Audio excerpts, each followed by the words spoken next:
Financial markets పై పట్టు సాధించాలనుకునే వాళ్ళు Revanth conduct చేసే వెబినార్ కోసం ఈ నెంబర్ కి కాల్ చేయండి. నమస్తే, welcome to Suman TV market ముచ్చట్లు. నేను మీ విష్ణు. ప్రస్తుతంతో పాటు senior stock market analyst Eedara Ramakrishna గారు ఉన్నారు. వారితో మాట్లాడదాం.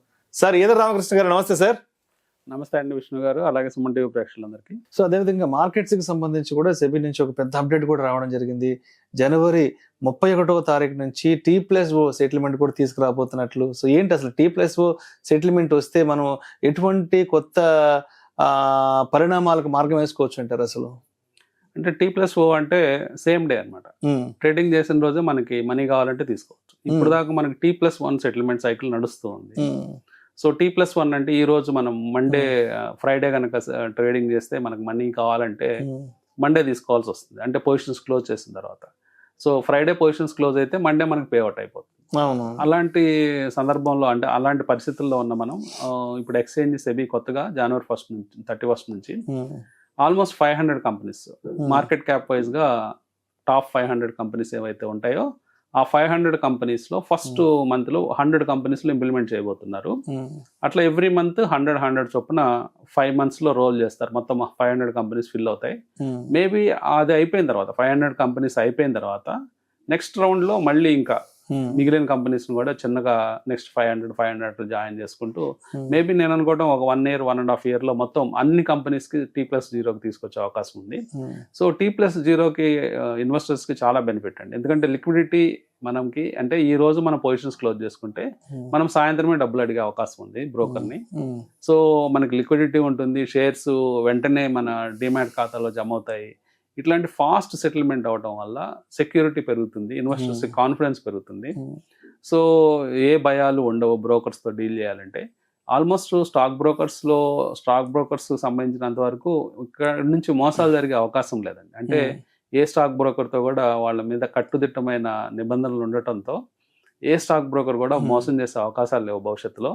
ఎందుకంటే అన్ని రూల్స్ వాళ్ళ మీద ఇంపోజ్ చేయటము, అట్లాగే కంటిన్యూస్గా వాళ్ళని మానిటర్ చేయటము, కాంప్లైన్స్లు ఉండటం, అవన్నీ కారణాలు కావచ్చు. సో ఇన్వెస్టర్స్ జాగ్రత్తగా ఉండాల్సింది డూప్లికేట్ యాప్స్. అంటే యాప్స్ అంటే సిమిలర్గా అనిపించవచ్చు. అంటే మీకు SBI లాగే ఉంటుంది కానీ SBI కాదు, కొటాక్ లాగే ఉంటుంది కొటాక్ కాదు. ఇట్లాంటి ఫేక్ వాటిల్లో మనం ఇరుక్కుంటే తప్పితే జెన్యూన్ ఏ బ్రోకర్ దగ్గర, సెబీ రిజిస్టర్డ్ ఏ బ్రోకర్ దగ్గర కూడా మోసం జరిగే అవకాశం ఆల్మోస్ట్ తగ్గిపోయింది. సో అది ఇన్వెస్టర్స్, ట్రేడర్స్ కొద్దిగా జాగ్రత్తగా చూసుకోవాలి. అంటే కొత్తగా IT పరిజ్ఞానం లేని వాళ్ళు, అంటే ఎక్కువ కంప్యూటర్ యూజ్ చేయని వాళ్ళకి ఈ ప్రాబ్లమ్స్ వచ్చే అవకాశం ఉంది. కాబట్టి ఆ ఒక్క విషయంలో జాగ్రత్త తీసుకుంటే సరిపోతుంది. మిగతా ఏ విషయంలోనూ స్టాక్ బ్రోకర్ వైజ్ గా ప్రాబ్లం లేదు.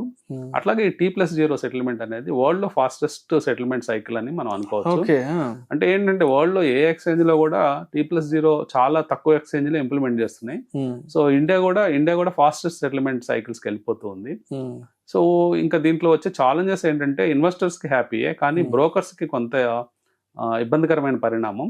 ఎందుకంటే వాళ్ళు ప్యారలల్ గా T+0 T+1 అనే 2 సైకిల్స్ నడపాల్సి ఉంటుంది. కొన్ని షేర్లకేమో T+1, కొన్ని షేర్లకేమో T+0. సో ఆ ఇన్ఫ్రాస్ట్రక్చర్ వాళ్ళు డెవలప్ చేసుకోవాల్సి ఉంటుంది సాఫ్ట్వేర్ పరంగా. అట్లాగే వాళ్ళ లిక్విడిటీ అనేది బ్రోకర్స్ హ్యాండ్స్ లో లిక్విడిటీ తగ్గిపోతుంది రాబోయే రోజుల్లో. సో వాళ్ళ ప్రాఫిటబిలిటీ కూడా తగ్గిపోయే ఛాన్స్ ఉంది. ఇదివరకు ఆ లిక్విడిటీని వాళ్ళు ఎంజాయ్ చేసేవాళ్ళు, కొంత ఇంట్రెస్ట్ సంపాదించుకోవడానికి వేరే రకాలుగా. కానీ ఇప్పుడు ఆ లిక్విడిటీ, ఏదైతే రివాల్వింగ్ లిక్విడిటీ ఉంటుందో ఆ లిక్విడిటీ అనేది వాళ్ళ దగ్గర తగ్గిపోతుంది. సో ఇన్వెస్టర్స్ ఎనీ టైమ్ వాళ్ళ క్యాష్ వాళ్ళు తీసుకోవచ్చు, అదే రోజు తీసుకోవచ్చు. సో అది ఇన్వెస్టర్స్ కి అయితే చాలా బిగ్ పాజిటివ్, బ్రోకర్స్ కి కొంత నెగిటివ్ గా చెప్పుకోవచ్చు. అండ్ అదేవిధంగా ఆల్గోకి సంబంధించి కూడా ఒక అప్డేట్ వచ్చింది రిటైల్ ట్రేడర్స్ కి. So algo for retail traders అంటూ కూడా దాని గురించి డీటెయిల్ గా చెప్పగలరు? సో ఇప్పుడు ఆల్గో అనేది రకరకాల ఫార్మ్స్ లో రిటైలర్స్ అందుబాటులో ఉందండి. అదేంటంటే ఆటోమేటెడ్ ట్రేడింగ్ అంటారు, లేదా రియల్ ఆల్గో ట్రేడింగ్ అనేది రియల్గా ఎవరు చేయట్లేదు. అంటే బ్రోకర్స్ దగ్గర ఉండే ఏపీఐ యూజ్ చేసుకొని ఆ ఏపీఐ ద్వారా ఆటోమేటెడ్ ట్రేడింగ్ చేస్తున్నారు ఎక్కువ మంది రిటైల్ ఇన్వెస్టర్స్. అట్లా కాకుండా ఆల్గోకి వాళ్ళకి ఇంకా యాక్సెస్ లేదు. యాక్సెస్ ఎందుకు లేదంటే ఆల్గో ట్రేడింగ్కి యాక్సెస్ కావాలంటే అది సెబీ ద్వారా ఎక్స్చేంజ్ ద్వారా అప్రూవ్ కావాలి. ఆ particular formula, particular strategy. So జనరల్గా బ్రోకర్ కోఆపరేషన్ అంత దూరం ఉండదు. సో ఇందువల్ల చాలా మంది ఆల్గో ట్రేడింగ్కి దూరం అయ్యారు. సో రిటైలర్ ఇన్వెస్టర్స్కి ఆల్గోని పరిచయం చేద్దామని సెబీ ఆలోచిస్తుంది. సో దీంట్లో ఏంటంటే రిటైలర్స్కి ఎట్లాంటి సౌకర్యం ఇవ్వాలనుకుంటున్నారంటే యునిక్ ఐడెంటిఫికేషన్ అనేది ఉంటుందండి. అంటే ఒక ఆల్గో నుంచి వెళ్తుందా ఆర్డర్, లేకపోతే నాన్ ఆల్గో నుంచి వస్తుందా, మాన్యువల్గా వస్తుందా అనేది క్లియర్ ఐడెంటిఫికేషన్ ఉంటుంది. అట్లాగే ఆల్గో ప్రొవైడర్స్ని కూడా క్లియర్గా గుర్తుపట్టే విధంగా ఆ కోడ్ ఉంటుంది, యునిక్ ఐడెంటిఫికేషన్ అనేది. సో దీంట్లో 2 రకాల ఆల్గో టైప్స్ ఉంటాయండి. ఒకటేంటి వైట్ బాక్స్, ఒకటేమో బ్లాక్ బాక్స్. సో వైట్ బాక్స్లో ఏంటంటే మీరు మొత్తం స్ట్రాటజీ చెప్పేయాలి ఎక్స్చేంజ్కి, అట్లాగే దాన్ని రీప్లికేట్ చేసుకోవచ్చు, ఎంతమందికైనా వాడుకోవచ్చు. సో ఇది జనరల్గా ఎవరైనా ఏ ఆల్గో ప్రొవైడర్ అయినా ఇవ్వచ్చు. సో ఈ ఆల్గో ప్రొవైడర్ ఏం చేయాలంటే వాళ్ళ ఒక బ్రోకర్స్తో ఏదో ఒక బ్రోకర్తో ఎంపానల్ అవ్వాలి. ఈ బ్రోకర్ ద్వారా ఎక్స్చేంజ్తో ఎంపానల్ అవ్వాలి. ఎంపానల్ అయితే ఆ బ్రోకర్ ద్వారా ఇతను ఆల్గోస్ అన్ని అందరి క్లయింట్స్కి పుష్ చేయొచ్చు. సో దాంట్లో సీక్రెట్ ఉండదు. సీక్రెట్ అంటే ఫార్ములా, అంటే ఎక్కువ ప్రాఫిటబుల్ వచ్చే ఫార్ములానా లేకపోతే రాని ఫార్ములానా అది అంత ఓపెన్గా ఉంటుంది, ఓపెన్ సోర్స్ లాగా ఆ ఫార్ములా ఓపెన్గా ఉంటుంది. కానీ సెకండ్ థింగ్ ఏంటంటే నాన్ ఆల్గో అంటే నాన్ వైట్ ఆల్గో అంటే బ్లాక్ ఆల్గో ట్రేడింగ్ ఉంది, బ్లాక్ బాక్స్. సో ఈ బ్లాక్ బాక్స్ ఆల్గో ట్రేడింగ్లో ఏంటంటే ఫార్ములా సీక్రెట్గా ఉంటుంది, స్ట్రాటజీ సీక్రెట్గా ఉంటుంది. సో ఇది కూడా ఆల్గో ఏజెంట్స్ ద్వారానే, ఆల్గో ఏజెంట్స్ ఎవరైతే ఎంపానల్ అవుతారో ఎక్స్చేంజెస్తో వాళ్ళ ద్వారానే వెళ్తుంది. కాకపోతే ఇది డిస్క్లోజ్ చేయరు కాబట్టి, స్ట్రాటజీ డిస్క్లోజ్ చేయరు కాబట్టి ఇక్కడ ఒక ఆర్ఏ అంటే రీసెర్చ్ అనలిస్ట్ యొక్క అతని పాత్ర కూడా ఉంటుంది అనమాట. ఒక రీసెర్చ్ అనలిస్ట్ దాంట్లో ఉండాలి, ఆ ఎంపానల్మెంట్లో ఉండాలి. సో ఒక రీసెర్చ్ అనలిస్ట్, ఒక ఆల్గో వాళ్ళు కలిసి ఒక నాన్ డిస్క్లోజ్డ్ ఆల్గోస్ కూడా, అంటే దీన్ని బ్లాక్ బాక్స్ అంటారు. అంటే కొంచెం ప్రీమియం ఉంటాయి అవి, అంటే కొంచెం ప్రాఫిటబిలిటీ ఎక్కువ ఉండొచ్చు, ప్రీమియం ఎక్కువ ఉండొచ్చు. సో ఇట్లాంటివి కూడా మనకి ఇచ్చే అవకాశం ఉంది. So approvals. సో ఏదైనా కానీ ఒక సిస్టమేటిక్గా ఒక స్టాక్ బ్రోకర్ ద్వారా ఎందుకు స్టాక్ బ్రోకర్ని, ఎక్స్చేంజ్ని అందరిని ఇన్వాల్వ్ చేస్తున్నారంటే ఒక సేఫ్ గార్డ్, రిటైల్ ఇన్వెస్టర్కి ఒక సేఫ్ గార్డ్. అట్లాగే రకరకాల మెకానిజమ్స్, కిల్ స్విచ్ అనే మెకానిజం ఉంది.